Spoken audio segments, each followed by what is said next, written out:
ఓం శ్రీ మహాగణాధిపతియే నమః. ఓం శ్రీ మహాసరస్వతియే నమః. Welcome back to Lavanya's life style. Friends, ఎప్పటిలాగే ఈరోజు కూడా ఒక మంచి డివోషనల్ వీడియోతో మీ ముందుకు వచ్చేసానండి. ఇంకా ఈరోజు ఈ వీడియో స్టార్ట్ చేసే ముందు మీరు లావణ్యాస్ లైఫ్ స్టైల్ ఛానల్ని ఇప్పుడే విజిట్ చేస్తున్నారా? అయితే ఆలస్యం చేయకుండా లావణ్యాస్ లైఫ్ స్టైల్ ఛానల్లోకి వెళ్ళి అక్కడున్న వీడియోస్ అన్నీ మీరు బాగా వాచ్ చేయండి. వీడియోస్ మీకు బాగా నచ్చితే లైక్ చేయండి, షేర్ చేయండి. అలాగే లావణ్యాస్ లైఫ్ స్టైల్ ఛానల్ని సబ్స్క్రైబ్ చేయడం మాత్రం మీరు మర్చిపోకండి. ఇక ఈరోజు మనం ఈ వీడియో ఏంటో చూసేద్దాం పదండి ఫ్రెండ్స్. శ్రావణ మాసంలో విశేష పర్వదినాలు ఏమిటో ఇప్పుడు చూసేద్దాం. మొదటిగా మంగళగౌరి వ్రతం, వరలక్ష్మీ వ్రతం, నాగ చతుర్థి, పుత్రదా ఏకాదశి, రాఖీ పౌర్ణిమ, హయగ్రీవ జయంతి, రాఘవేంద్ర జయంతి, శ్రీకృష్ణాష్టమి, కామికా ఏకాదశి, పోలాల అమావాస్య. చూశారు కదండి, శ్రావణ మాసంలో విశేష పర్వదినాలు ఇవే. ఇప్పుడు మంగళగౌరి వ్రతం గురించి తెలుసుకుందాం.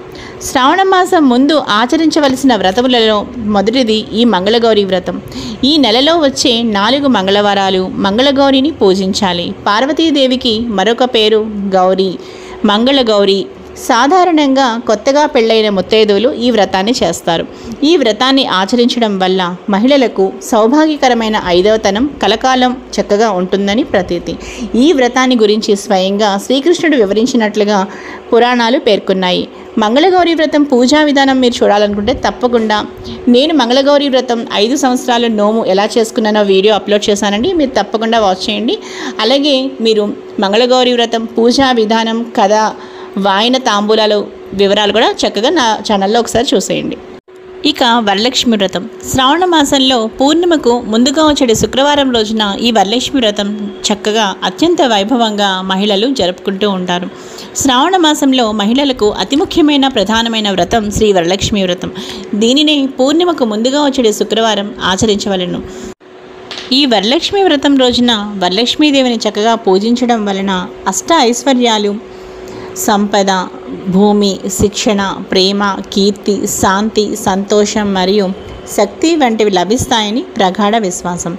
ఇక మీరు వరలక్ష్మి వ్రత విధానం గురించి తెలుసుకోవాలనుకుంటే నేను వరలక్ష్మి వ్రతం ఎలా చేసుకున్నానో చాలా చక్కగా ఎన్నో వీడియోస్ అయితే అప్లోడ్ చేశానండి. మీరు అవి చూడాలనుకుంటే తప్పకుండా వాచ్ చేయండి. అలాగే వరలక్ష్మి వ్రత విధానం, వరలక్ష్మి వ్రతం పూజా సామాగ్రి, వరలక్ష్మి వ్రత కథ గురించి మీరు చాలా చక్కగా నా వీడియోస్ అన్నీ కూడా మీరు వాచ్ చేయండి.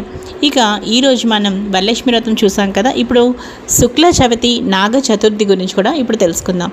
దీపావళి తర్వాత జరుపుకునే నాగుల చవితి మన రాష్ట్రంలోని కొన్ని ప్రాంతాల యందు ఈ రోజున నాగుల చవితి పండుగగా నాగ పూజలను చేస్తారు.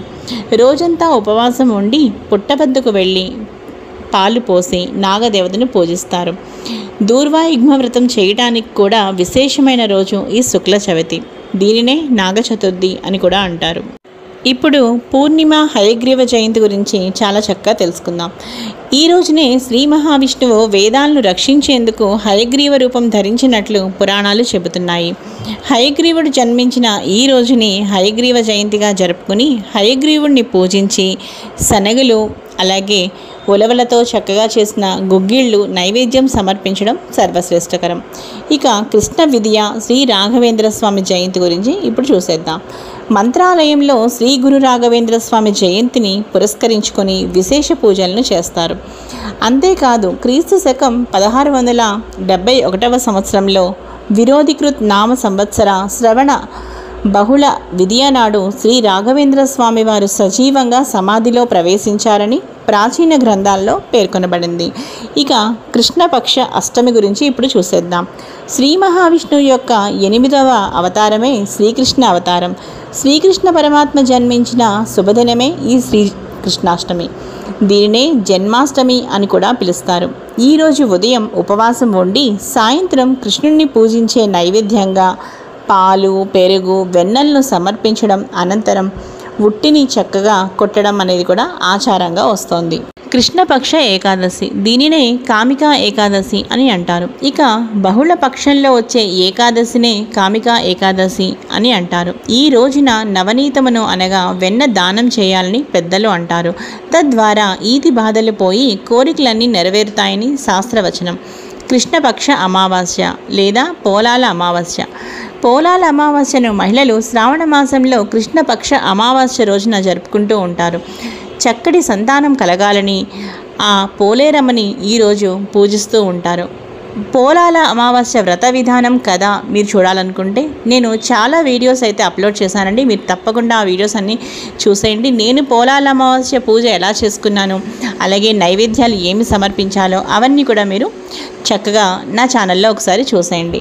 సో ఫ్రెండ్స్, చూసారు కదండి, శ్రావణ మాసంలో విశేష పర్వదినాలు, అలాగే మనం చక్కగా కూడా మంగళగౌరి వ్రతం, వరలక్ష్మి వ్రతం, నాగ చతుర్థి, అలాగే పుత్రదా ఏకాదశి, రాఖీ పౌర్ణిమ, హయగ్రీవ జయంతి, రాఘవేంద్ర జయంతి, శ్రీకృష్ణాష్టమి, కామికా ఏకాదశి, పోలాల అమావాస్య, వీటి గురించి చాలా చక్కగా మనం వివరించుకున్నాము.